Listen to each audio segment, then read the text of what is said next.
Welcome back, students. In this video segment, we will cover two sections. Sections 15.7 and 15.8. Section 15.7, triple integrals in cylindrical coordinates, and 15.8, triple integrals in spherical coordinates. So let's go ahead and get started with section 15.7. In order to get started with this, we need to understand what these coordinate systems are that we're referring to in these two sections. First of all is the concept of cylindrical coordinates. To define cylindrical coordinates, let's take a look at the definition of the coordinate system that we've been working in all semester so far. Well, with the exception of a few times we've used polar coordinates, we've used rectangular coordinates. So what are rectangular coordinates? Where did the word rectangular and rectangular coordinates come from? Well, let's take a look. Let's plot a point an arbitrary point in the first octant using what we call rectangular coordinates. Okay, let's see here. Let's start to this lecture and things don't work out. Okay, so here's the first octant. So let's plot the point in rectangular coordinates x, y, z. To plot a point x, y, z, and I already know you know how to do this. I just want to sort of match up the old definitions with the new here. So we imagine moving x units along the x-axis, y units along the y-axis, and z units in the z direction, and we get our point. Okay, so x, y, and z. But we can complete this drawing to include a rectangular box. So the point xyz can be viewed as lying at one corner, the opposite corner of a box, where the other corner is at the origin of the box. Okay, so this is where we get our rectangular coordinates. Each of the faces of this box is a rectangle. Okay, well, it's not always convenient to plot points in rectangular form. So this was a sort of refresher of rectangular coordinates.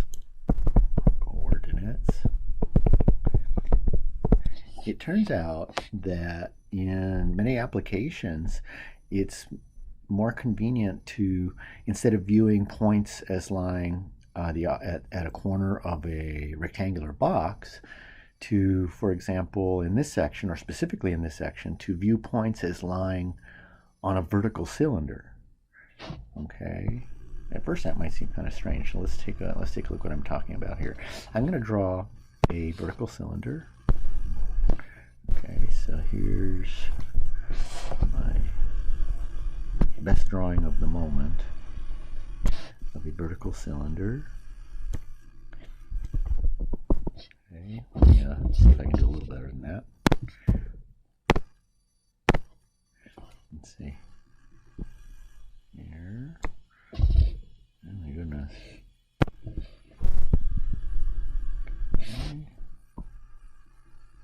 Okay. Bear with me, folks. Shouldn't take me too much longer. Who knows? Okay. Get the part we can't see. It looks about the same. Okay. So let me impose the axes. So here's the y-axis. Let's make the z-axis going through the center of the cylinder. Let's make the z-axis the axis of the cylinder. Okay, and here's the x-axis. Oops. Let me clean that up a little bit. So here's the x-axis coming through. Here we are. Okay, so as I said, we can also view points as, instead of lying on the corner of a rectangular box, we can view points as lying on a rectangle or a vertical cylinder, a rectangular cylinder, a vertical cylinder. So here's what I mean specifically. Let's draw a point on this cylinder by going to the base of the cylinder in the xy plane, up in the z direction. So there's our point. It's on the cylinder. So one of the coordinates of this point is going to be the old z coordinate. However, we're going to replace the x and y coordinates by the polar coordinates in the xy plane. So in the polar coordinates in the xy plane are theta and r. So if we do that, we get a representation r, theta, and z. And this particular way of representing points gives us what are called cylindrical coordinates. Cylindrical coordinates. And it's nothing more than viewing points in 3 space as lying on a cylinder. And even better, the first 2 coordinates are simply the polar coordinates that we're used to working with, and the last coordinate, even better, is just the good old-fashioned z coordinate that we had previous. Okay, so let's work a little bit with cylindrical coordinates before we get into some calculus. It's going to turn out for us that working with cylindrical coordinates is extremely easy, because we've done most of the work we need to do in an earlier section with double integrals involving polar coordinates. So let's take a look here. Alrighty, so the first thing I'm going to do is go back to the rectangular coordinates, the concept of rectangular coordinates, and consider what are called constant surfaces. This isn't a difficult thing. So let's consider what are let's consider constant surfaces in rectangular form, in our old-fashioned form, rectangular form. Constant surfaces are very easy to talk about. It just means what kind of constant surfaces are just the kind of surfaces we get when we let, say, x equal a constant, or y equal a constant, or z equals a constant. And this takes us way back to the beginning of our course. What is the constant surface x equals 3? And the answer is very, very simply, it's just a plane. It's a plane that's 3 units in front of the YZ plane. Okay, so this is simply a plane, vertical plane actually. So let's say vertical plane. 3 units in front of the YZ plane. The YZ plane in 3 space. Okay, so constant surfaces in rectangular form are just planes. They're planes. That's all they are. Planes that are parallel to the coordinate plane. So x equals x equals a constant is parallel to the YZ plane. Y equals constant is a plane parallel to the XZ plane, and z equals constant is a plane, horizontal plane parallel to the XY plane. Okay. The reason why I bring up our past there with constant surfaces is a good way to get used to a system of coordinates, a coordinate system, is by considering constant surfaces. So let's take a look at constant surfaces in cylindrical form. Constant surfaces in cylindrical form. Okay. What do we get? Well, we then are considering things like r equals a constant, theta equals a constant, z equals a constant. Oops, I'll use b for theta.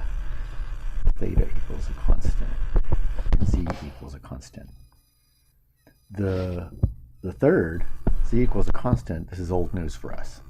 This is just planes. This the same thing as we had before. Planes. Oops, I should probably learn how to spell the word planes. Be helpful, wouldn't it? Planes. It's the same planes as we had, same as in rectangular form. Rectangular form. Okay, so the big question is, what do we get when we look at constant surfaces? What about r equals a constant? R equals a constant. Okay, so what if we have something like r equals 1? Okay, well, what does that mean? Consider a cylinder, and on that cylinder, the three variables that need to be satisfied by the cylindrical coordinates of those three variables, r has to be constant. So if r is constant, what do we get? If r is constant, and specifically a constant value of 1, that means that the points on our cylinder have the polar coordinate 1. That gives the cylinder radius 1. For the rest of for the other two coordinates represented by the constant r equals 1, theta and z, any value can be taken on. So imagine r equals 1, but theta can twirl round and round and round, and z can go up or down. When we get consider all such points developed that way, we get a cylinder of radius 1. It's also very easy to see this algebraically. If r equals 1, we remember that r equals the square root of x squared plus y squared. So if we square both sides, we get x squared plus y squared equals 1. In 3-space, that's an equation of a cylinder. This is a cylinder of radius 1. In fact, it's a vertical cylinder. So the constant surfaces r equals a constant gives us cylinders of the radius of that, whatever that constant is. How about theta equals a constant? How about theta equals a constant? Theta equals c. Okay. Well, consider our polar coordinates, our cylindrical coordinates. If theta equals a constant, for example, let's say, I don't know, theta equals pi over 4, that means we're looking at all the points of the form r, theta is pi over 4, and z. So r and z can be anything, but theta must be pi over 4. If we consider every possible point satisfying that condition that theta must be pi over 4, what do we get? Not too difficult. Just think about it for a second. Theta must be pi over 4. So let's draw a point in 3-space where theta is pi over 4. So here's theta equals pi over 4. Here's theta equals pi over 4, and r equals, say, 1. And z can be 0, or 1, or 2, or 3, or 4. So we get all the points on this vertical line if I hold, let's say, r fixed at 1. But in fact, r can be any value as well. So what do we get if we consider theta equaling pi over 4, and r can be any value? So if theta equals pi over 4 and r can be any value, then that vertical line that I drew where r equals 1 can also be drawn with r a little less. Well, a little more, a little less, more or less. I could draw it with r equals 0. Or I could make r greater than 1. So what are we going to get? And it's pretty clear that we're going to get a vertical plane. Now, remember that in polar coordinates, r can take on positive and negative values. So we're not just going to get that half of a plane, that half of the vertical plane. We'll get the entire vertical plane. So, how about algebraically? How could we have determined that theta equals constant is a vertical plane? Well, the tangent of theta in polar coordinates equals y over x. Okay, so the tangent of pi over 4 should equal y over x. So the tangent of pi over 4 is 1. So that says that y equals x. That's the equation of a vertical plane in 3 space. In 2 space, it's a line. Remember, z is missing from that, so that's a vertical plane, entire vertical plane. Okay, so theta equals constant gives us vertical planes. Okay, so now to the business of why we have cylindrical coordinates in calculus. A reason why we have cylindrical coordinates in calculus is that it's often convenient to, it's often convenient to express type 1 regions, not Roman numeral ones, but type 1 regions from the last section with triple integrals, where the projection of the region into the xy plane is conveniently expressed in polar form. Well, that was a big chunk to chew. So suppose, let's tear that apart. Suppose E is a type 1 region in R3. Remember, type 1 region in R3 means surface above, surface and surface below. Okay, so z equals functions of x and y for the surfaces above and below. Let's see what that looks like if we express the x and y coordinates in polar form of that surface. So we would be looking at r theta instead of x and y and z. So if x and y are replaced with the polar coordinates, big surprise, what we get are cylindrical coordinates. Okay, so let E be, let's say, the set of all points r theta z such that theta varies between 2 constants. The r values vary between 2 functions of theta. So h1 of theta to h2 of theta is where r lies. We'll sketch this in a minute, so if this is any bit confusing. And z lies between 2 surfaces, u1 of xy and u2 of xy. Okay, so what in the world does this E look like, or what might it look like? Let's take a look. I'm going to draw this, of course, in my familiar location, which is the first object, but this can occur anywhere.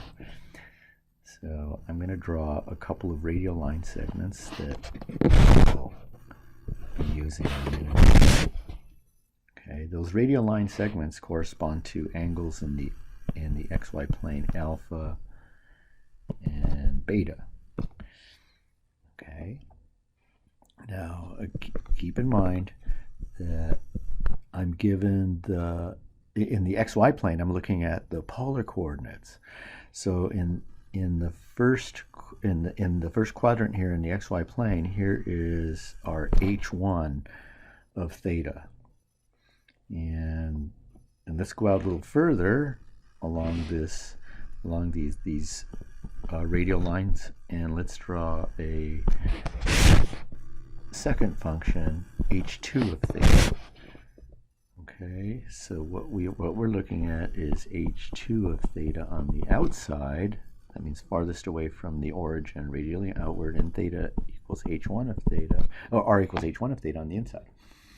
Then above that little sort of polar, swivelly polar rectangle, we have our 2 surfaces, y1 and y2. So from that region, we go directly up to our surface. From that region in the xy plane, we imagine going directly up to our surface. I'm going to go high enough up so that the axes don't get in our way.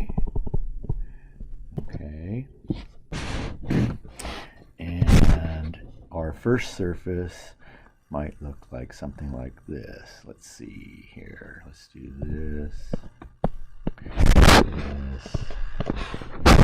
and something swivelly on top.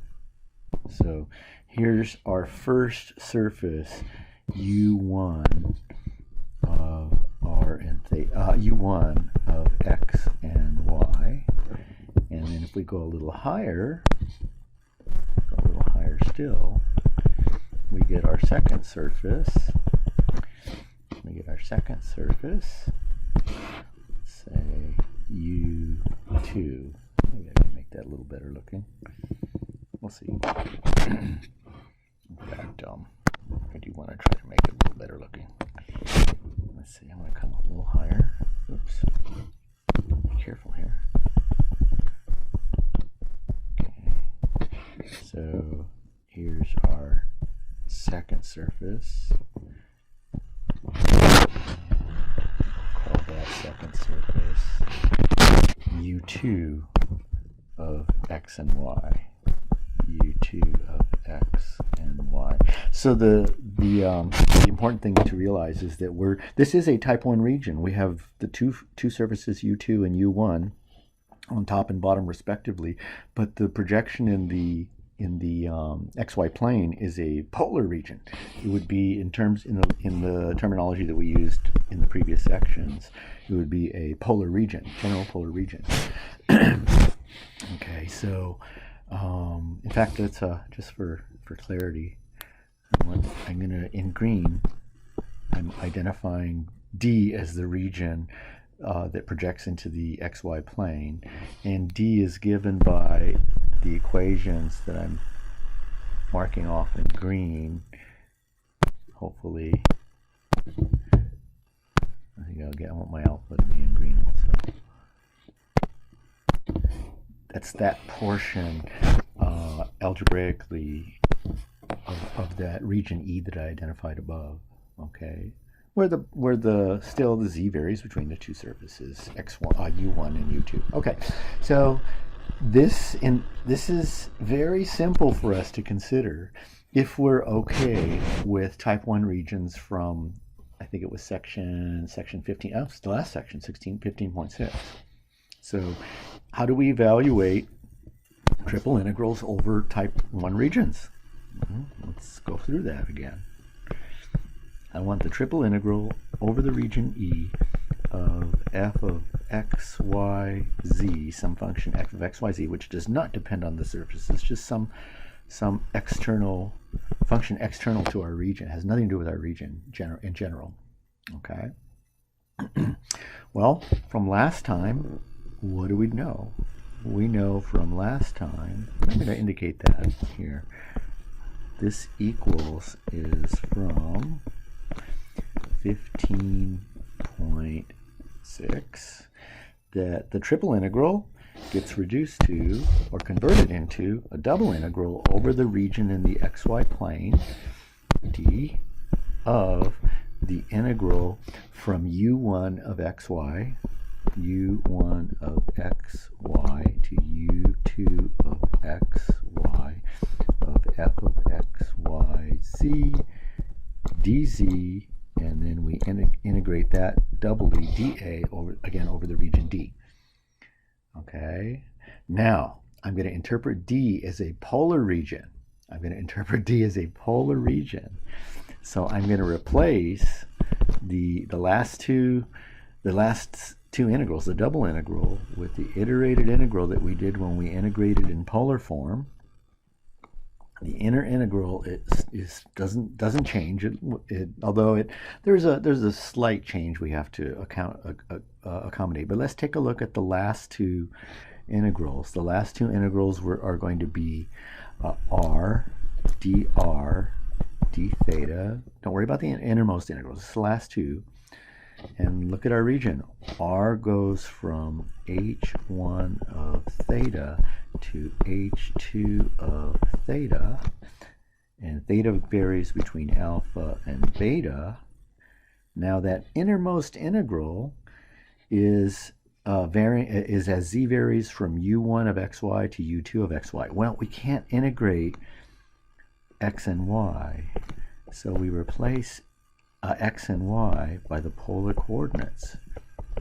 X equals r cosine theta. So it's u1 of r cosine theta, r sine of theta, upper limit.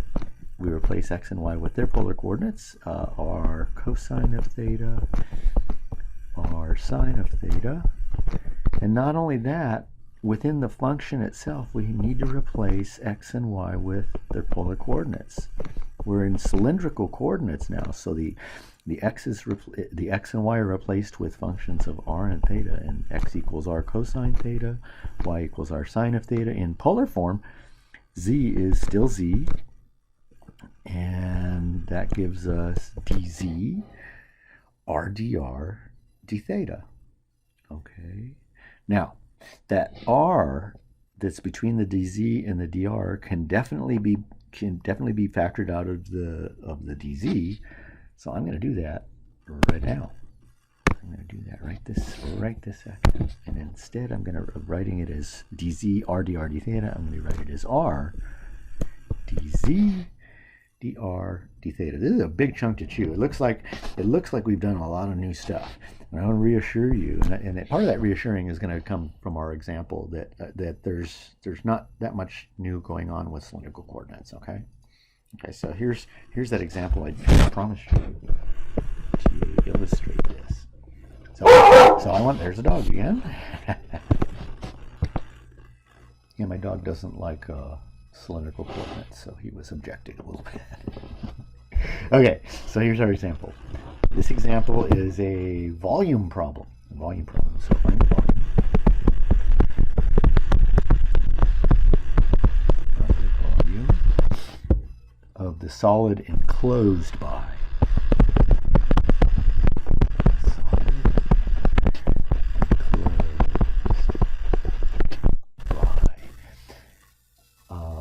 Two surfaces, and these surfaces are going to be sort of opposing paraboloids. One paraboloid opening down, one paraboloid opening up, so kind of an egg-shaped quantity or object. So enclosed by the surfaces, z equals 5 minus x squared minus y squared. Here's the paraboloid that opens down, and here's the one that opens up. Z equals 4 x squared plus 4y squared. Paraboloid that opens up. Okay. So let's get an image of what's going on here. Here's the image on the left here. Here's the paraboloid that's opening down. Paraboloid that's opening down. Let's say here's the z-axis. This will make sense in a minute. Here's the paraboloid that opens up. I want to clean that up just a tiny bit. There's a paraboloid that opens up, looks about the same. Here's the y-axis. Here's the x-axis. Here's a little bit of a cross-section. This is the cross-section of the intersection of these two paraboloids. So on top, we're looking at z equals 5 minus x squared minus y squared.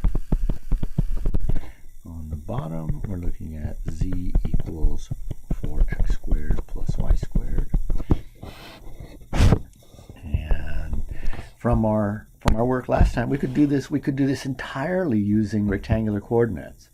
It's not convenient, and I'll explain why, but we could do this with rectangular coordinates. The volume, remember the volume of a solid, a type 1 solid, is the triple integral of 1 dB. 1 dB over the region enclosed.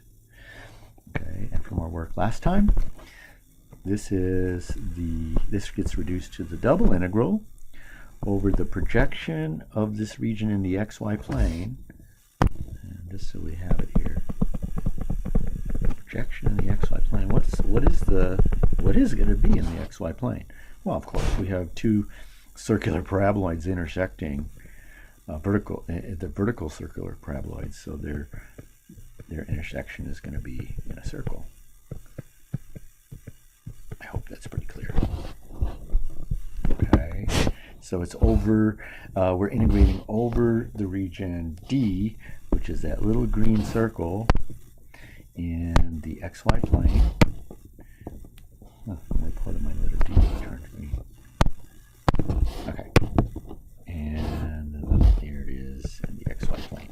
Okay, it's the double integral reverse. We convert our triple integral to a double integral over the projection in the xy plane, sort of the shadow in the xy plane of the integral from the lower surface, 4x squared plus 4y squared, to the upper surface, 5 minus x squared minus y squared, of 1 dz, and then integrated doubly over the green region D.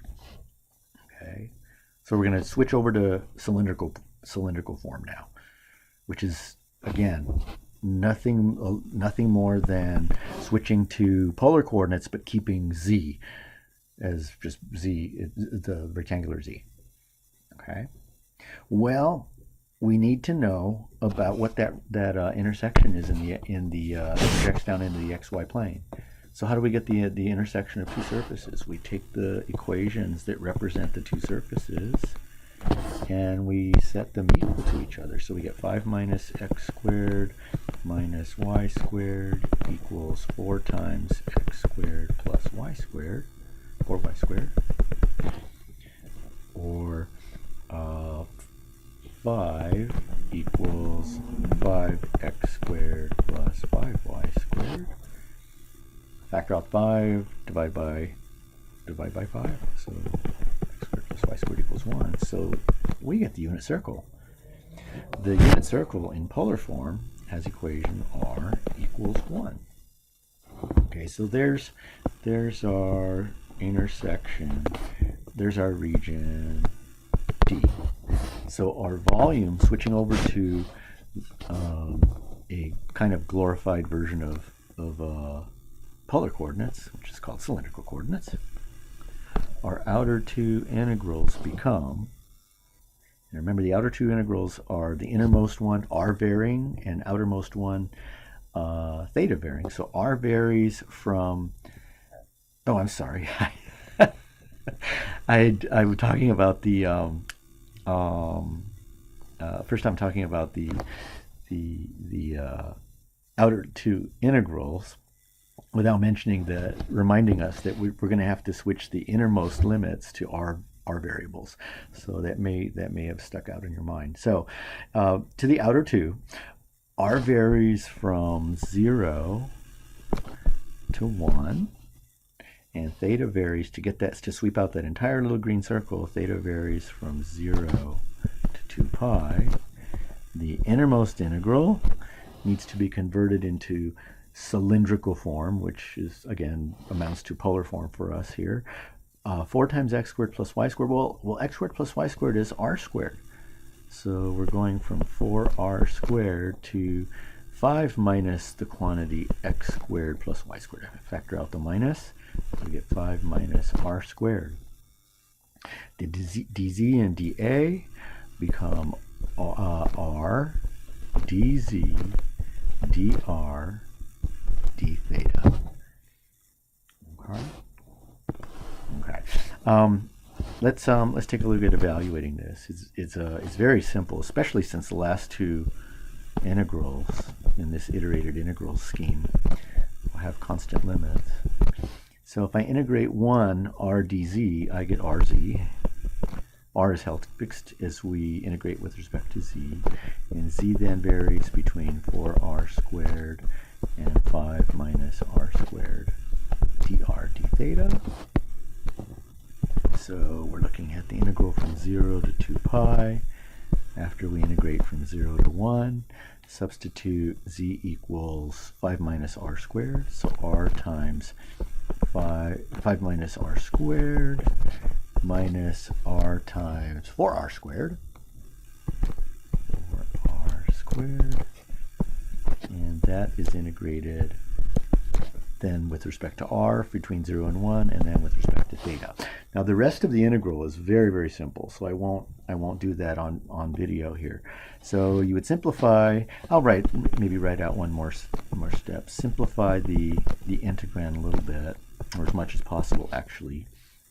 So it looks like we're going to be integrating 5r minus r squared minus 4r squared, so 5r minus 5r squared dr d theta. Okay, when that integration, that doubly integrated integral is done, you'll get 5/2, and since we're talking about volume, we do have units, so this is cubic units.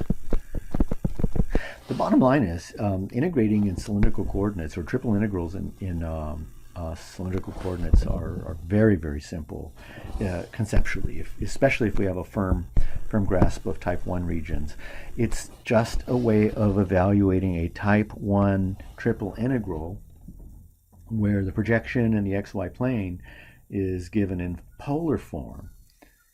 And of course that replaces, if we look up at that general integral that I have in the cylindrical form, that replaces our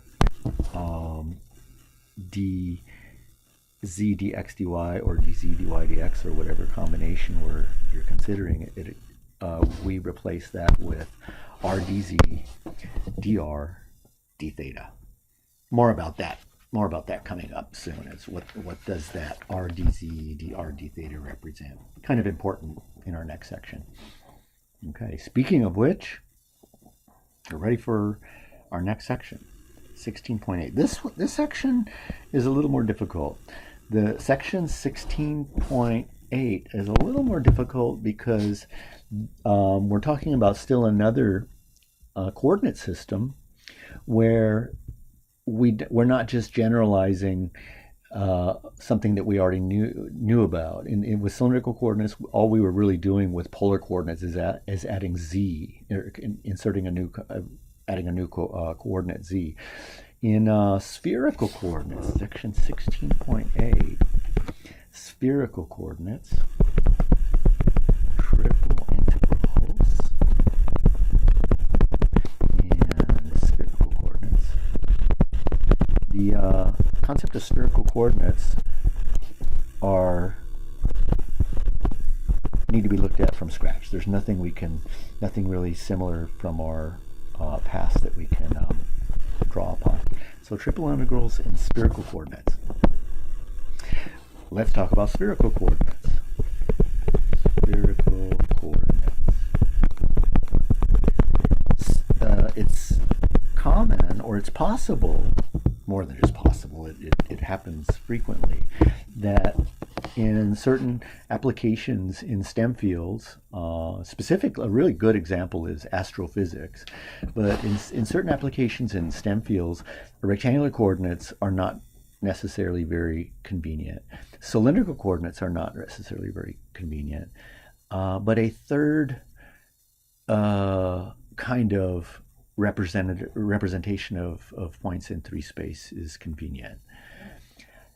In spherical coordinates, points are viewed as lying on a sphere, on spheres. Why would that be convenient? Just think about a heavenly body, something that's out in space and appears to be orbiting the Earth, and we want to. And not just orbiting the Earth, but is moving around in space, in space, and we want to track the object from the Earth. In order to do that, we could use rectangular coordinates or cylindrical coordinates, but it seems most convenient to use points that are radially outward from our point of observation on our planet, or even more specifically, points radiating outward from the center of the Earth.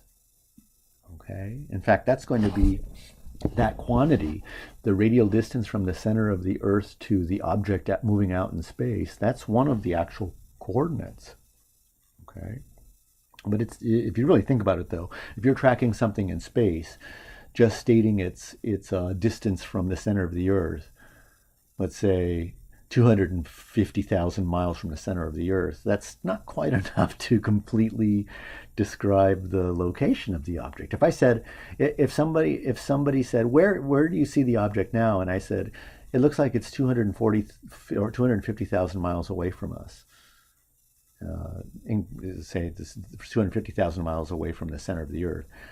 What does that tell us about the location of the object? It just says that the object could be on some gigantic sphere of radius 250,000 miles. So it's not quite enough just to state that as a coordinate. So what would we state? Okay, so let's take a look at our first octant again. And let's take a look at a portion of a sphere in the first octant. Okay, so this drawing is supposed to represent a portion of a sphere, 1/8 of a sphere. Okay. Let me draw a point on this sphere. Suppose we consider a particular point on the sphere. Oops, I definitely want to clean up what I just drew there. Lost our sphere too. So here's a point on this sphere. Right there. And that point can be described partially by stating the radius of the sphere. So let's use as the radius of the sphere the Greek letter rho. So rho, so this is the Greek letter rho. Looks like the letter P. Different from the letter P though. The Greek letter rho is formed like that. Okay, so there's no little tail in the top like the letter P. Okay, so the rho is the distance is the radius of the sphere. Okay, now for the other two coordinates, I want to state as one of them the angle that's formed off the positive z-axis. Oh my goodness, I have to take my surface off eraser mode. I want to state that as one of the coordinates, the angle off the positive z-axis. I'm going to call that. Okay. Now that's not enough to state. If I said, okay, it's 250,000 miles away from us, and that angle phi is 30 degrees, that would just put the point somewhere on a great big cone. Okay, so you can imagine twirling that point horizontally around without changing phi or rho. We would generate a cone. So we need something else. That last coordinate is simply going to be an old numbers. The last coordinate is our familiar old polar angle theta.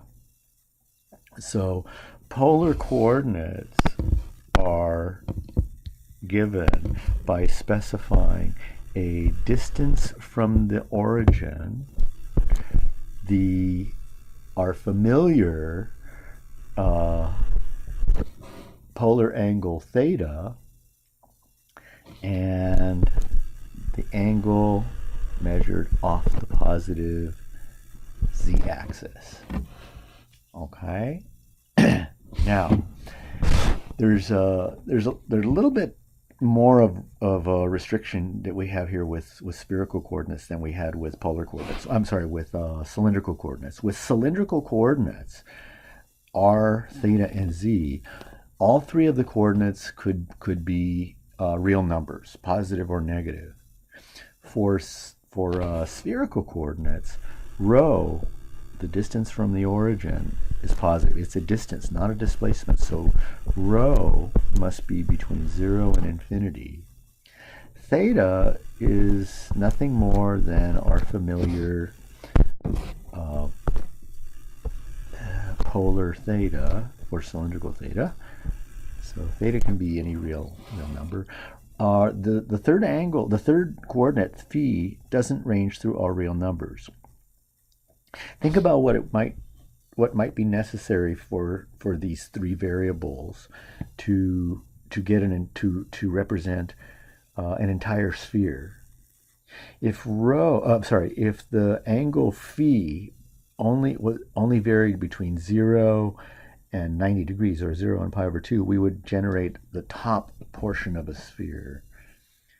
In order to get an entire sphere out of this, we're going to need phi to range between 0 right up at the positive z-axis to where? 180. To generate the entire sphere, we would need phi to range between 0 and pi. So why then do we have theta traveling between all real numbers? It only takes theta between 0 and 2 pi to get an entire sphere. The idea is to be able to adequately have a coordinate system that would track objects moving in space. And objects moving in space tend to orbit. So having theta go through all real numbers allows objects to have multiple representations depending on what particular orbit they're on relative to some fixed time and the origin, wherever we're placing the origin. So theta being real numbers allows things to go round and round and round and round, okay?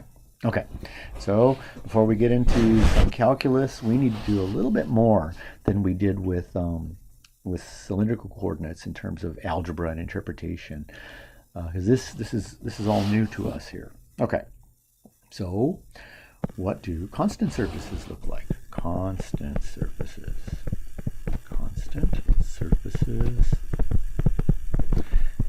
in spherical form. Spherical coordinates.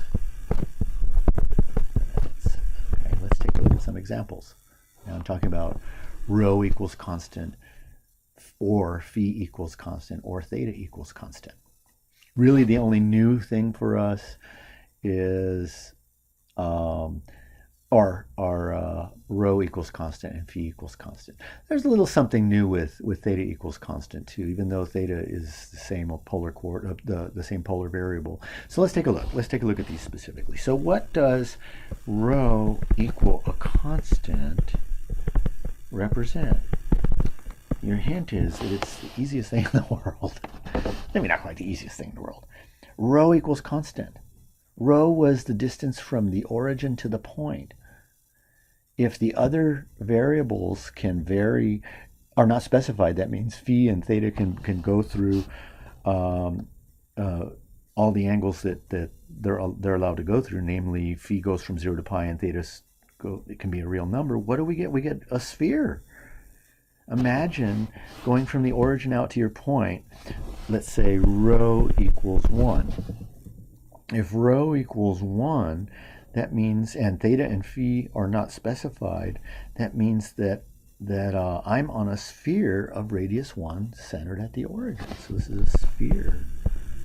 A sphere. Let me clean this up a little bit.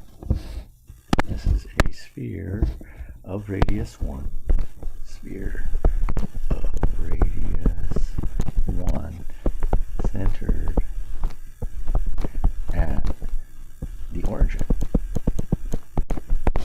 Okay. We can actually verify that algebraically. We'll do that in a little bit when we start talking about converting from spherical to rectangular. Spherical to rectangular and vice versa. So let's take a look at our next constant surface. So rho equals a constant, a sphere. Let's talk about phi equals a constant. Phi equals a constant. So rho equals constant gives you spheres.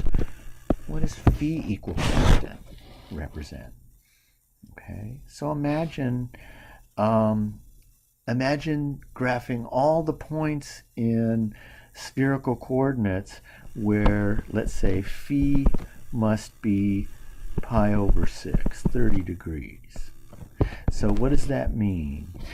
What does that mean in terms of spherical coordinates? Remember, for spherical coordinates, we view our points as lying on spheres. So here's a sphere, a portion of the sphere, at least in the first octant. And let's draw the angle phi equals pi over 6.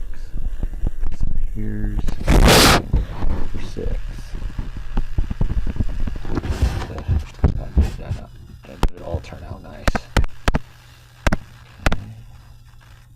Let's do that one more time. It is, and here is of the angle phi equals pi over 6. So here's the angle off the positive z-axis. Phi equals pi over 6. Now, what does that mean in terms of spherical coordinates? Rho is unspecified. So I could be anywhere on that line that I have pointing out from, or coming out radially from the origin. What does it mean for theta to take on real numbers? That's the important one here. That's going to get us our constant surface. If theta is constant, that line can twirl around and around and around as long as we keep the angle phi fixed at pi over 6. And theta equal at, of course, at pi over 6 in the coordinates. What do we generate? If you're thinking that we generate a cone, then you're right. If you're not thinking that we're generating a cone, then I'll show you why that occurs. So here is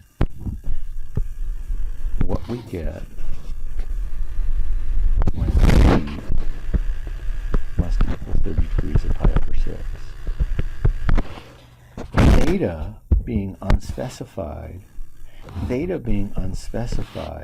means that we can sort of twirl around the points where a fixed point where phi equals pi over 6, and you hold, say, rho fixed for a bit.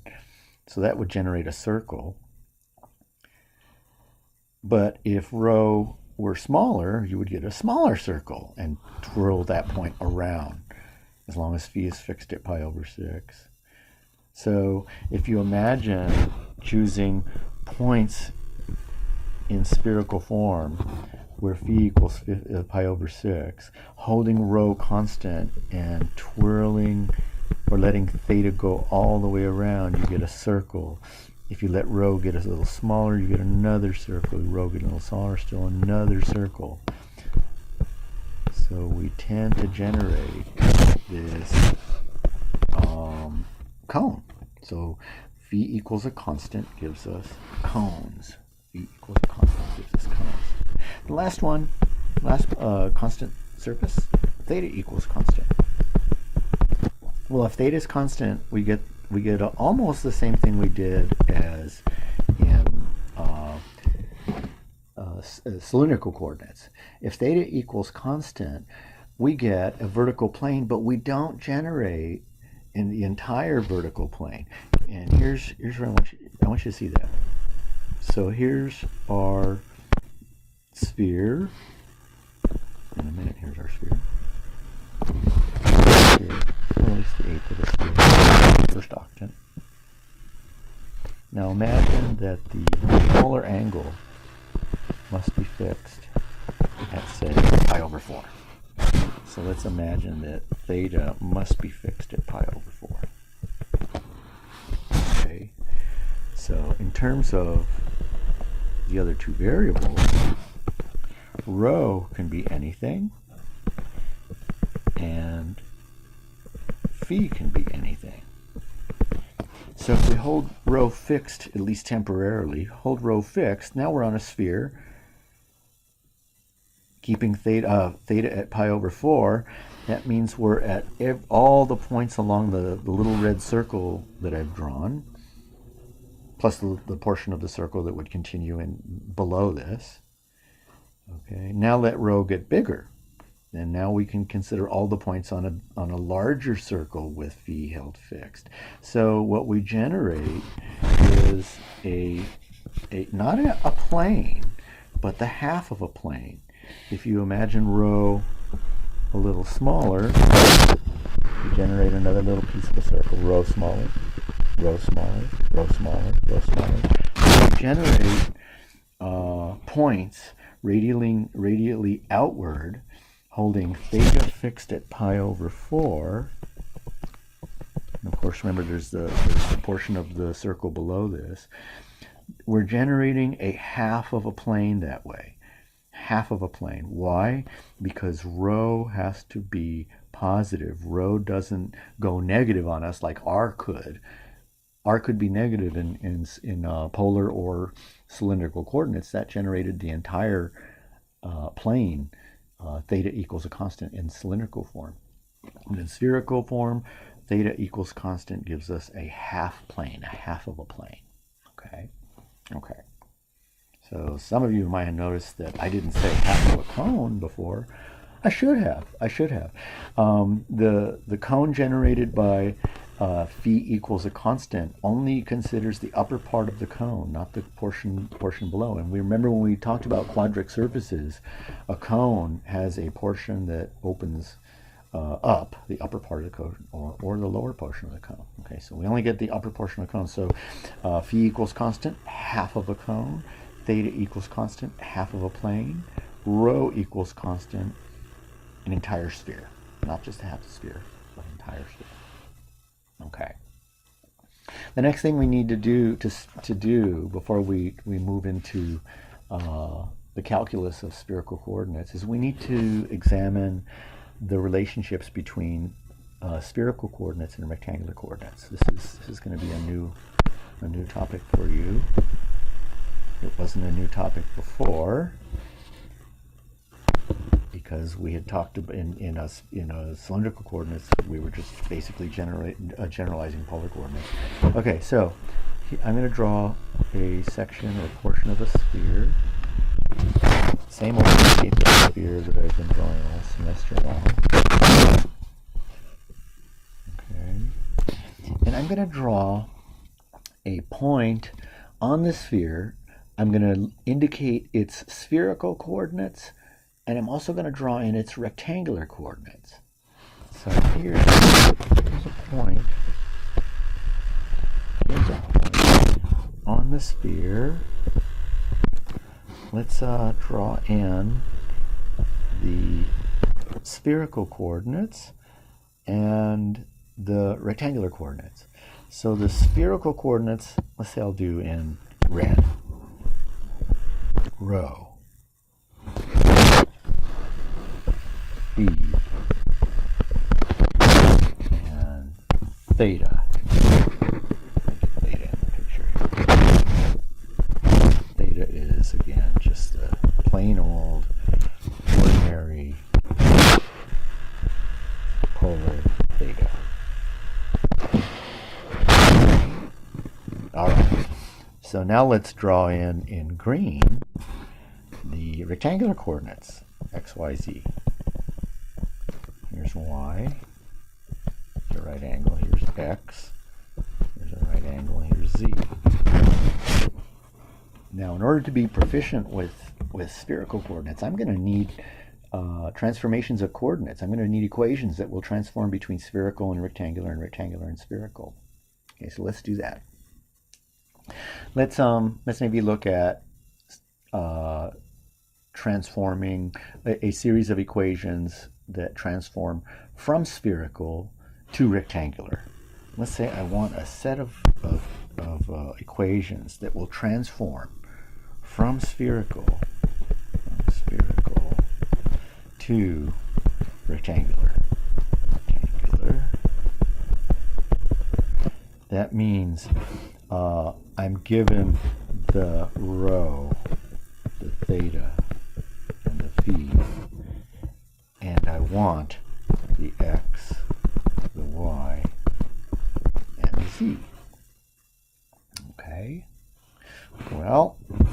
it's not too rough. In fact, all of the relationships, they look a little complicated, but they're not really hard to derive.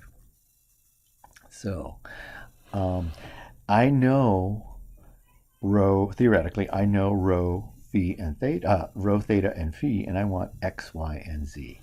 Well, we can at least go part ways here.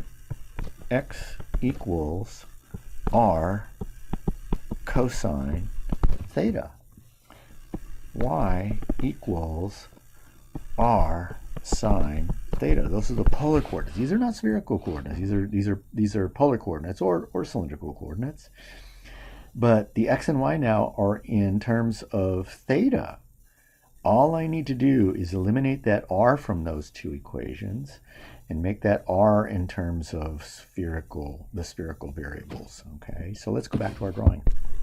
R is, now here I'm going to put that r in, let's say, blue, because it's not one of our variables in discussion here. Here's r, the polar r, the distance from the origin to the point xy in the xy plane. Now let's find a relationship between r and rho and phi. Okay, so up in my drawing, I'm going to draw another phi.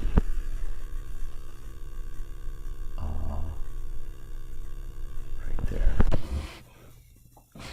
Why is that also phi? Why is that also phi? The answer comes from geometry. In geometry, we have something called alternate interior angles that are equal. Okay, so phi is the angle off the x-axis. I'm sorry, off the positive z-axis, and that dotted line up to z is parallel to the z-axis. So the angle that I have between rho and z is an alternating interior angle with the original angle phi. So from geometry, those two are equal. So now, like, isolate, if you will, that little right triangle involving r, the green z, and rho. What is r over rho by trig? What is r over rho in the little vertical right triangle? It's opposite phi over hypotenuse, and opposite over hypotenuse is sine. So r equals rho sine phi. That is extremely important for us, because that allows us, go back down to x equals r cosine theta, y equals r sine theta. That allows us to replace r with rho sine phi and the original cosine of theta. So now x equals r times sine of phi times cosine of theta, and y equals rho times sine of phi times sine of theta. The only coordinate left to transform between the two systems is z. Okay, I need z. Back to our drawing, and back to that same little right triangle that's drawn vertically with the green z, the red rho, and the blue phi. What is z over rho in that triangle? Well, z over rho is adjacent over the hypotenuse, adjacent to the angle, to the blue angle phi over the hypotenuse, and adjacent over hypotenuse is the cosine function. So z equals rho cosine phi. And that is the last of the three equations that are necessary to convert from spherical to rectangular. Z equals rho cosine phi. Okay. We need one more. We need to be able to go in the other direction. We need a way of going back and forth between these two systems. We need a way to go from rectangular. That means somebody gives you an x, a y, and a z, and then from that you need to produce the spherical rho, theta, and phi.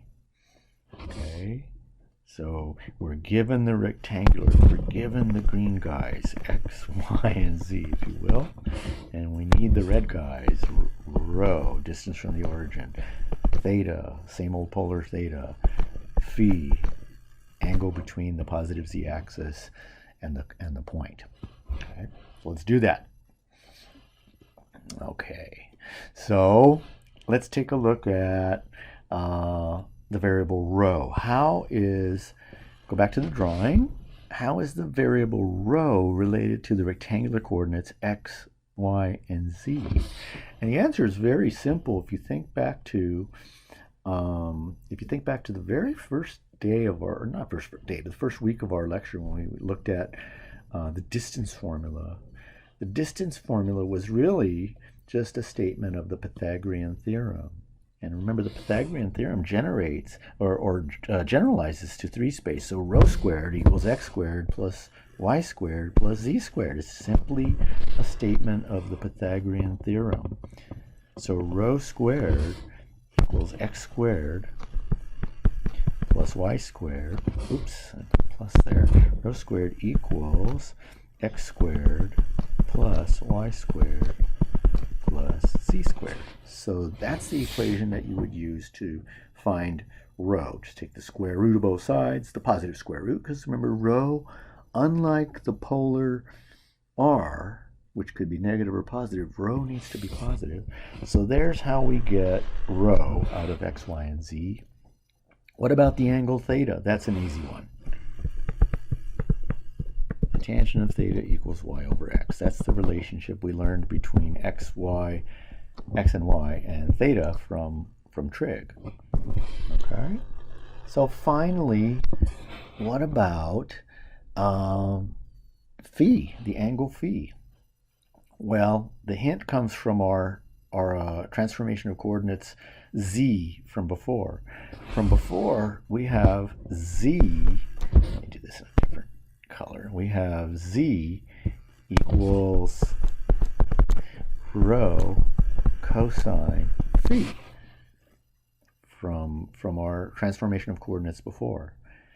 So I'm interested in phi. So z over rho, if I divide both sides by rho, is cosine phi. And that's almost all we need to transform from rectangular to the spherical phi. Cosine of phi equals z over rho. But rho, look at the first equation. Rho equals, if we take square roots, the square root of x squared plus y squared plus z squared. And these 3 equations will transform then from x, y, and z into rho, theta, and phi, whereas above, the 3 equations, rho sine phi cosine theta for x, rho sine phi sine theta for y, and rho cosine phi for z equal z, transform from spherical to rectangular. Okay, kind of a big chunk to chew there. That's the trade-off by our decision to use the spherical coordinates. The equations relating the spherical to rectangular are often very complicated, especially, and this only gets worse, if you will, with calculus and the formulas in calculus that are converted between these 2 systems. The good thing, though, we don't want to get away from that. The really positive thing about using spherical coordinates is that they're very natural in terms of identifying points, let's say from some point in space to the heavenly bodies out in space. So, okay. So now let's take a look at some calculus of, specifically triple integrals, the calculus of spherical coordinates. Okay, so let's do that next. In order to talk about this calculus, of the spherical coordinates, we need to talk a little bit about what are called differential elements of volume. The concept's not very difficult. In rectangular form, remember our integrals. Sorry about the dog. Remember our integrals were replaced with iterated integrals that were one of the forms dx, dy, dz, dy, dz, dx, etc. Well, we could view those orders of integration that resulted in dx, dy, dz, or those other combinations. We could interpret those as quantities. We could interpret these quantities dx, dy, dz's as volume elements. We can interpret this dx times dy times dz as being the volume of a very, very small, meaning infinitely small box. So we can view in our rectangular volumes, if you will, as filling our region with an infinite number of these little tiny boxes that have dimensions dx, dy, and dz. And the volume of a little box with those dimensions is dx, dy, dz. And that's why we call it a differential element of volume. The small d's are to indicate infinitely small sizes, and they're formally called differentials. Okay, in cylindrical coordinates, not spherical, but cylindrical coordinates, the corresponding differential elements of volume are not dx, dy, dz. The differential element of volume in cylindrical form, remember, was r dz, dr, d theta. So it'd be nice to have a geometrical interpretation of where that comes from, and here's my take on that. We imagine filling our entire region not with little sugar cubes, if you will, of dimensions dx, dy, dz, but we imagine filling our entire region with a bunch of, let's call them for now, polar boxes. I know it sounds kind of strange, but we use the term polar rectangles, so I'm going to use polar boxes. So here's a vertical line, and I'm going to construct a typical polar box. Okay, so here is the horizontal line, and the solid part of that horizontal line I'm going to call a small change in r. Here's another line off to the positive z-axis. Here's a small change in the polar angle, the polar angle theta. And here's that same dr. Okay, and then here's another section of a circle. And repeat that drawing a little bit with z changed a little bit. So let's come down a bit. Let's come down a bit and redraw exactly what I have here. Oops. Okay, that might work. Okay, z comes down. And let's say, draw the top portion also. Z comes down, top portion. That's actually almost decent. Here is our polar box. It's not a box, but neither was the polar rectangle. The two portions of this polar box that are circular sector, part of a circular circle, part of circles, are definitely not straight. So this is not a polar box. Okay, or this is not. I'm sorry, this is not a rectangular box. We imagine filling our region with a whole bunch of these creatures. The dr is a small change in the radius. The dimension for the inner, corresponding to the inner circle here, inner circular sector, is not d theta, excuse me, it's r d theta. And the height, if you will, of this polar box is dz. Okay, so since we're assuming that these differential quantities dr, d theta, and dz are infinitely small, then the error introduced by assuming that this is an actual rectangular box and then multiplying length times width times height to get its volume, the error is infinitely small.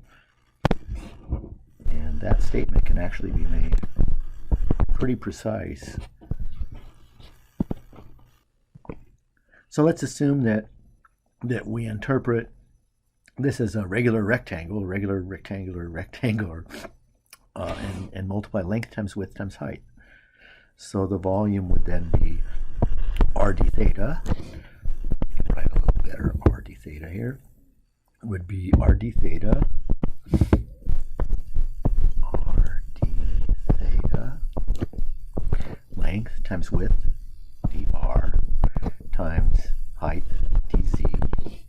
So our differential element of volume, the infinitely small volume formed with these infinitely small dimensions, is then rearranging these terms, r dz dr d theta.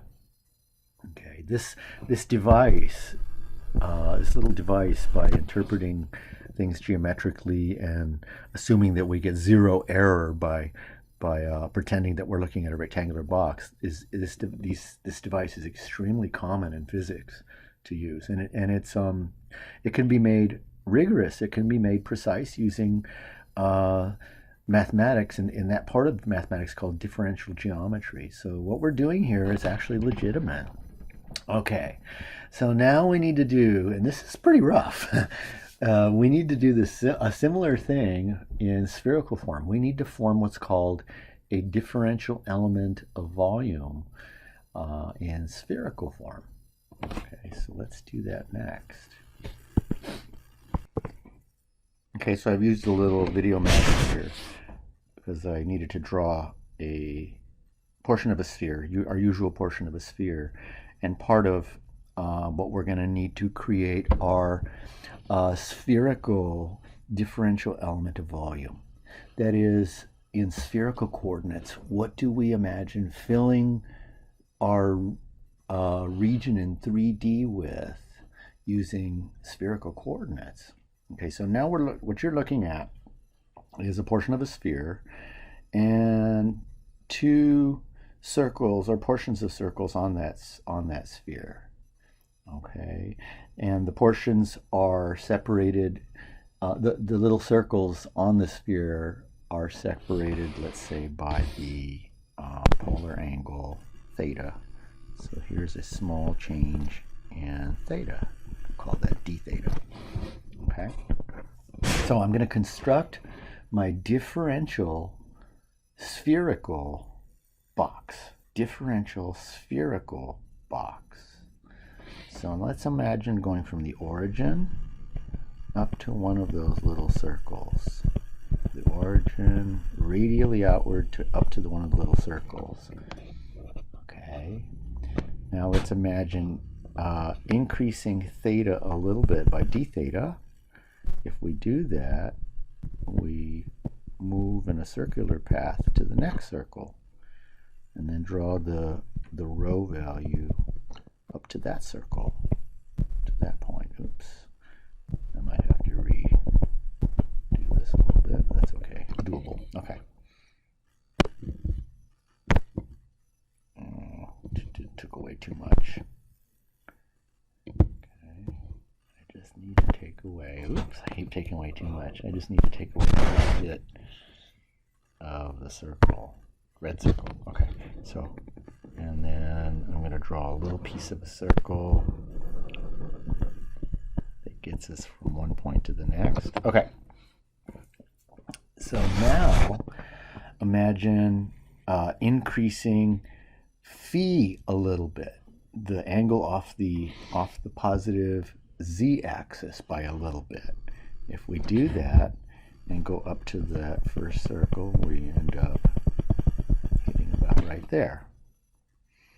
Okay, and now let's imagine keeping phi at that position and increasing theta by that same little amount, d theta. So that moves us from one circle to the next circle, and then draw a row up to that point. Okay. So what you should see on the sphere is a little patch, a little sort of spherical rectangular patch on the sphere, a little red patch of surface area. So now I'm going to go back to the first row that I drew, and I'm going to increase row by a little bit. I'm going to increase row by a little bit. So I'm drawing a small increase in row. Okay. I'm going to increase row on all those, at all four of those points by the same amount. So I'm increasing row by a small amount on each of the 4 points. And I'm going to draw the corresponding changes to the circles on which these things lie. And when I do that, you should see a box that's sort of sitting on top of that original circle, but it's not a rectangular box. The edges are only some of the edges are straight up and down or linear. The rest of them are arcs of circles. That is what we imagine filling a spherical region with, is a whole bunch of those little spherical boxes. I need the volume of that one box. Well, the differential elements we've talked about are changes in the original variables rho, theta, and phi. One of them is already in the picture. It's d theta. We also have 2 other changes in the other 2 variables, namely a small change in the angle phi. Okay, that's this small green angle. That's a small change in the variable phi.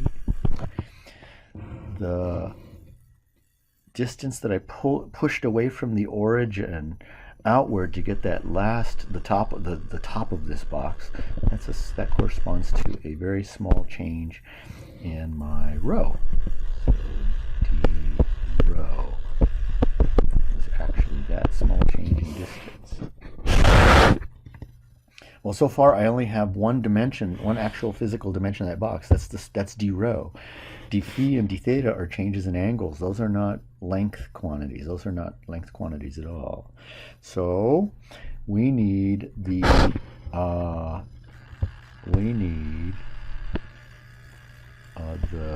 length of this box, that little arc that's formed by fixing rho and changing phi by d phi. Okay, well, from geometry, that's going to be rho d phi. So that's the length, if you will, of my spherical box. The width of the spherical box is not difficult. We're revisiting that quantity from before. That length of the spherical box, this little distance in here, is moving along a little red circle where we hold r fixed and change theta. So it's r d theta. Okay, so we're looking at then computing or estimating the volume of this infinitely small spherical box as length times width times height, with the estimate actually being exact because the individual differential quantities d rho, d phi, and d theta are infinitely small. So we get length rho d phi, width r d theta, times height d rho. Okay, well, there's a little problem with that, is that the variables in spherical coordinates are rho, theta, and phi. And this equation involves also the variable r. Really easy to get around that. We have rho d phi, and r is rho sine phi. You might not remember that, but about half an hour ago or so, we used that. Look up at the top right of your screen now. That we used the idea that r over rho equals sine phi, so r equals rho sine phi. And that's what we replaced. That's why I replaced r with that quantity in our differential element of volume. So let's rearrange terms. So and multiply the rows together. We get rho squared sine rho squared sine phi d rho d theta d phi. And you memorize that. That gets that quantity, rho squared sine phi d rho d theta d phi. That quantity is what goes goes in our triple integrals when we convert to spherical form. Okay. It's the analog to what we see in cylindrical form of r dz dr d theta, and the analog to what we use in our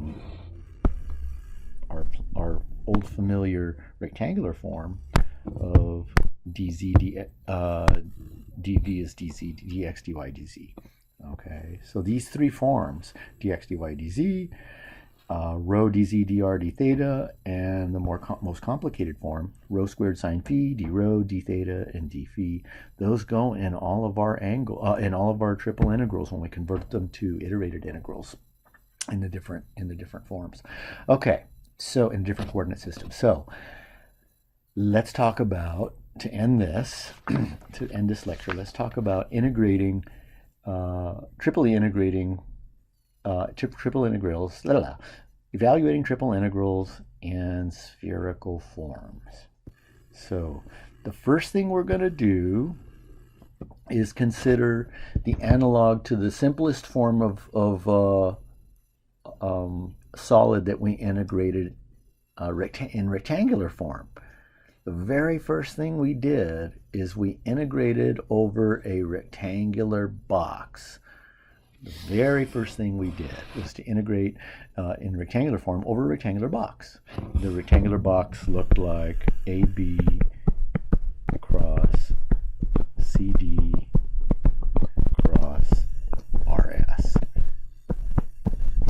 And given the amount of stuff that we've seen since that was very, very easy. This was a rectangular box.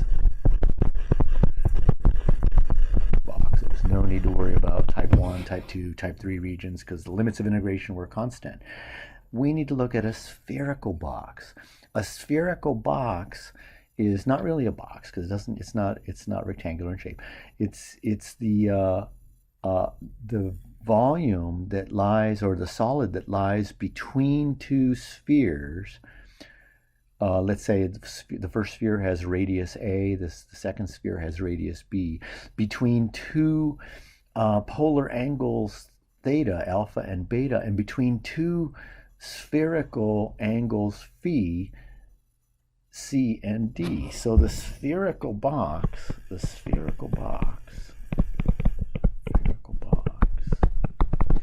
is, we're going to call B, and it equals the set of all points in spherical form, rho, theta, and phi,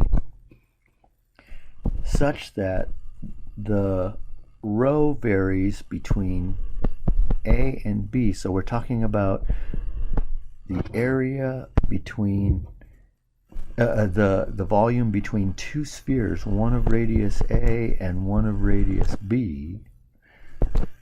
Theta varies between two constants alpha and beta, and phi varies between two constants, let's say C and D. Okay. For a picture of a spherical box, just look above. This is what a spherical box would look like. This is an infinitely small one, but this is what a spherical box would look like between two spheres, one of radius rho and the other of radius rho plus d rho, where theta varied by a little bit d theta and phi varied by a little bit d theta d phi. So this is what a spherical box looks like. But this is the general spherical box is not a differential element. It has definitely, it's not infinitely small. Okay. Now here's the nice. The trade-off with all this is the calculus is tough. Look at that complicated spherical element, differential element of volume. But the nice thing is this. If we're integrating over, let's say, a spherical box, B spherical, not sphere, irical, spherical, of, let's say, f of x, y, z, dv, it's simply an iterated, triply iterated integral, just like with the original triply iterated integral over the rectangular box. It's simply the integral from, as rho varies from A to B, theta varies from constant alpha to beta, and phi varies from the constant C to D, of the function of x, y, z. Well, here's where it starts to look a little complicated. It's the function of x, y, and z, but x, y, and z need to be replaced with their spherical coordinates. And x was rho sine phi times cosine theta. Y was rho sine phi sine theta, and z is rho cosine of phi. So we need to stuff those coordinates into the function that we're integrating. And it's not d rho, d theta, d phi.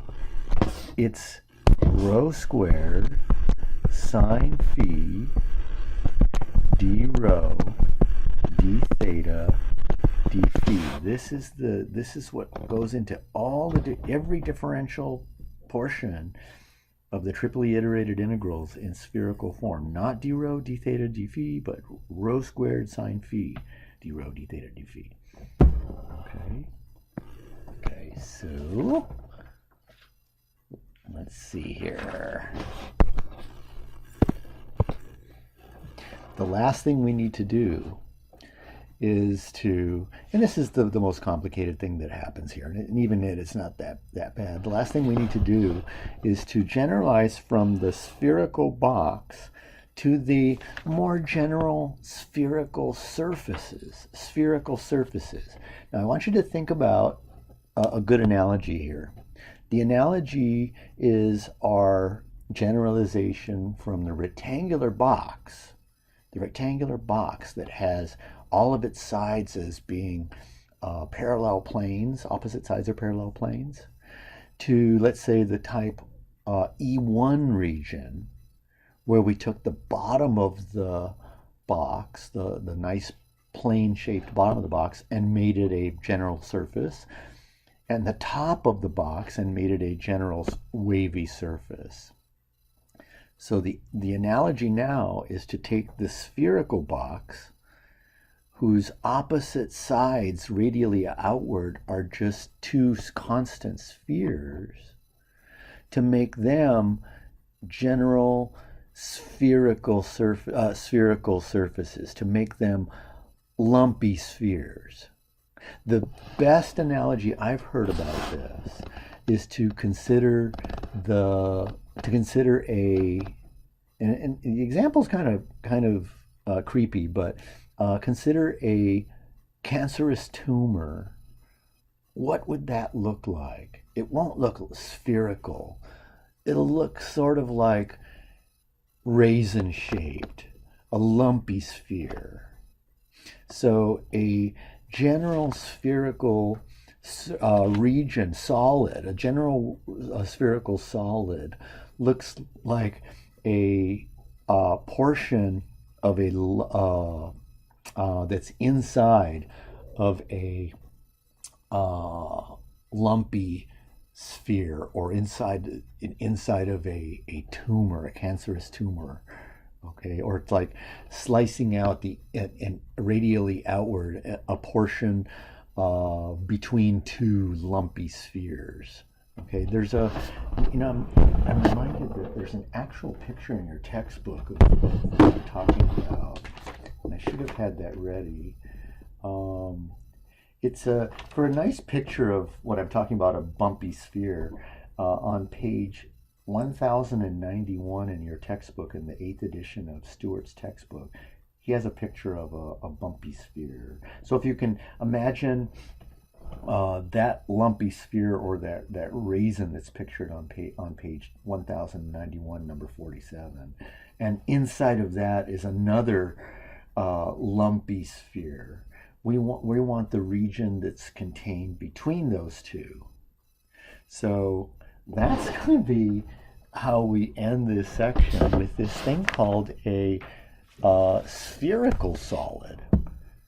So let's call that E. Oops, I want to do this I don't want to do this in red. Let's call this E spherical. Spherical. Okay, so it's going to look like points in spherical coordinates, rho, theta, and phi, where we still have alpha, theta varying between two constants. So theta varies between two constants. We still have the polar phi varying between the two constants C and D. But the spherical distances to outward, radially outward to our solid, are not constant anymore. The rho values vary between an inner lumpy sphere, G1 of theta and phi, and an outer lumpy surface, G2 of theta and phi. Okay?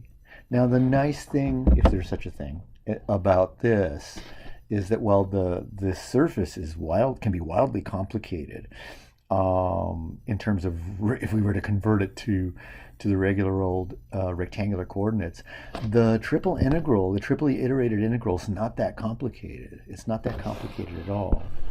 The triple integral over this most general spherical region of, let's say, f of x, y, z, dv is not so bad. It's going to, the last two limits of integration are simply theta goes from alpha to beta, phi still varying between two constants. The innermost integral now, integrating with respect to rho, simply has us replacing the rho equals a and b from before to the functions of phi and theta, to the inner lumpy surface, to the outer lumpy surface, inner being and outer being measured radially outward from the origin. That's how we measure spherical coordinates. It's still the complicated looking expression involving the spherical coordinates, f of x, y, z. But remember, x equals rho sine b cosine theta, comma y. Y equals rho sine b sine theta, comma z, but z equals rho cosine phi. And then the standard. In every case where we're integrating in spherical coordinates, the differential element of volume is rho squared sine phi d rho d theta d phi. Okay. So we're going to end with one example. The example is this. I want to find the volume of ice cream in an ice cream cone. I want to find the volume of ice cream that's in an ice cream cone. So picture an ice cream cone. I want to know how much ice cream is in that cone before we start chomping away at it. Okay. So I'm going to assume that the surface on the outside, the surface of the ice cream on the outside is spherical. Okay. In fact, I'll state the problem. I'm going to state the problem off camera and in words, and then we'll come back and solve it. Okay, so with some little more video magic, we have our last problem. Our last problem is to find the volume, as I mentioned, of an ice cream cone, basically. So I'm going to state this just mathematically, purely mathematically, though. So find the volume of the solid bounded below by the cone, the ice cream cone. The cone z equals x squared plus y squared, and above by the ice cream, by the sphere, x squared plus y squared plus z squared equals 2z. Not 2, but 2z. What I did in red there is to sort of verify that I do have a sphere. I wrote the sphere in standard form by completing the square, by getting the 2z to the left-hand side as minus 2z, by completing the square on z. So I've created the standard form of a sphere centered at 0, 0, 1, center at 0, 0, 1, and the radius is 1. Okay. Now clearly the lower part of the sphere drawn there is not part of our volume. Ice cream cones don't look like that. So imagine the lower part of the sphere removed, and you see our nicely filled ice cream cone. Okay. Now let's find the volume of this ice cream cone. The outer portion of the sphere that we're looking at, the ice cream, can be viewed as a spherical surface. We can identify points on that ice cream, if you will, by observing points from, let me get rid of that. I'll draw it a little better. By observing points, much better, on the edge of the ice cream from the origin out to the ice cream. That's how we measure rho. So that's our, if you will, our outer lumpy surface. Not real lumpy, it's spherical. The outer lumpy spheric surface, that's the G2 in the integral, G2 of theta comma phi. The G1 is the origin. It's just the origin itself. The G1 is, there is no inner lumpy surface or whatever. Okay, so let's we're going to need our surface rho as a function of phi and theta. So we need to convert from rectangular x squared plus y squared plus z squared equals 2z to spherical form. X squared plus y squared plus z squared is rectangular equals 2z. Now we need to put this into spherical form. Well, x squared plus y squared plus z squared is rho squared. Okay, so that takes care of the left-hand side. You may not remember this, we just talked about it once, but z equals rho cosine phi. That's how we transform the coordinates z into the coordinate rectangular z from spherical coordinates. Z equals rho cosine phi. Now if we assume that rho is not 0, which is true most of the time in our ice cream cone, that means that rho, dividing both sides by rho equals 2 cosine phi. That's the outer surface. That's our G2 of theta and phi. Okay? So let's set up our volume integral. So our volume is then the integral, the triply iterated integral of our function. Remember, when we're finding volume, though, f of x, y, z is just 1. Okay, so that's our, every time we're finding volume, that's our f of x, y, z. So that's kind of cool. That's kind of nice. But we always have to put in not just the differentials d rho, d theta, and d phi. Always it's rho squared, regardless of the surface. It's rho squared sine phi, rho squared sine phi, d rho, d theta, and d phi.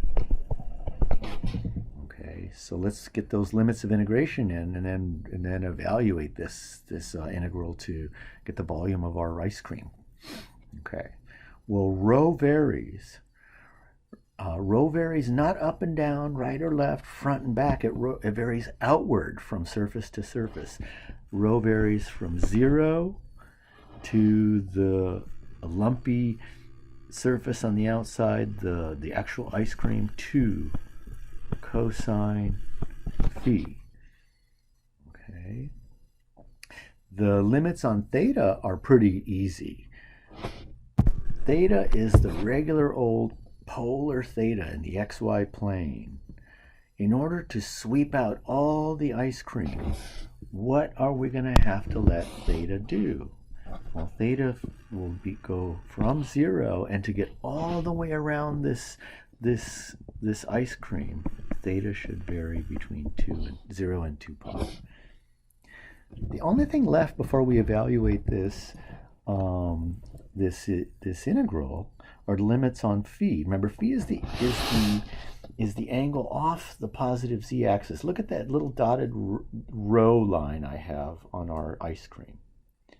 In order to sweep through the entire volume of ice cream, phi should begin at 0 and end when we get at the intersection of this sphere and this cone. Okay? Now here's the neat thing. The intersection of the sphere and the cone will intersect on the cone, will be on the cone, and also the sphere, but on the cone. The equation of the cone is z equals the square root of x squared plus y squared. That's from our distant past in the course. Okay, if you square both sides, you get z squared equals x squared plus y squared. I'm after that last piece. Okay, I'm after this phi right here. Okay, and I'm heading toward it by looking at the cone on which that phi lies or ends. Okay, so I have z squared equals x squared plus y squared. Now here's the trick. Add z squared to both sides. So 2z squared equals x squared plus y squared plus z squared. Then convert to spherical form. On the left, z equals rho cosine phi. So 2 rho squared cosine squared phi if I substitute it into 2z squared. And x squared plus y squared plus z squared, that's just rho squared. So divide both sides by rho squared. So cosine squared phi equals 1/2. We're almost there. Cosine phi equals 1 over radical 2. Phi has to equal, remember, pi over, it's either pi over 6, pi over 4, pi over 2, pi over 3, it's pi over 4. Okay, so phi varies between 0 and pi over 4. Let's evaluate this integral to end our lesson. Okay, let's evaluate this integral to end our lesson. I'm going to get rid of that indicator of f of xy. It's just clouding up my integral.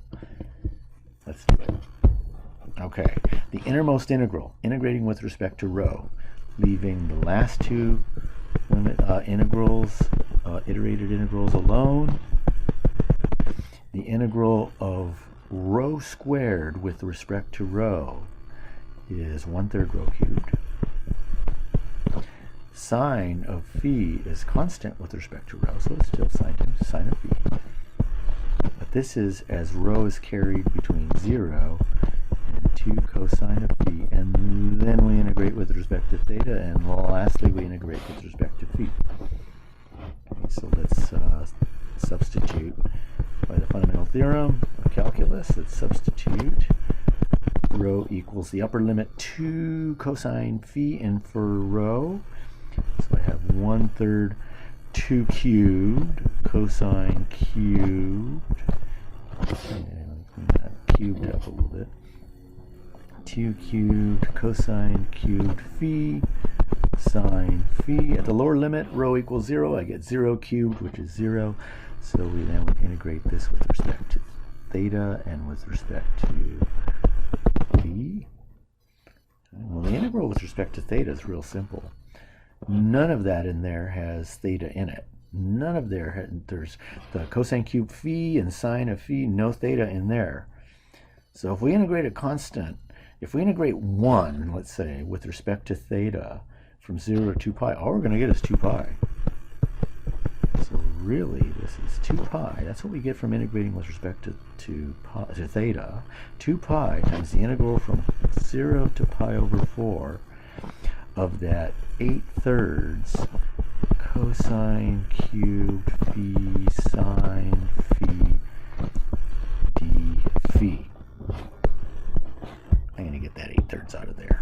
I know it's another line, but I want to get that out of there. I don't want to look at it anymore. So 0 to pi over 4 cosine cubed phi sine phi. We are almost there, folks.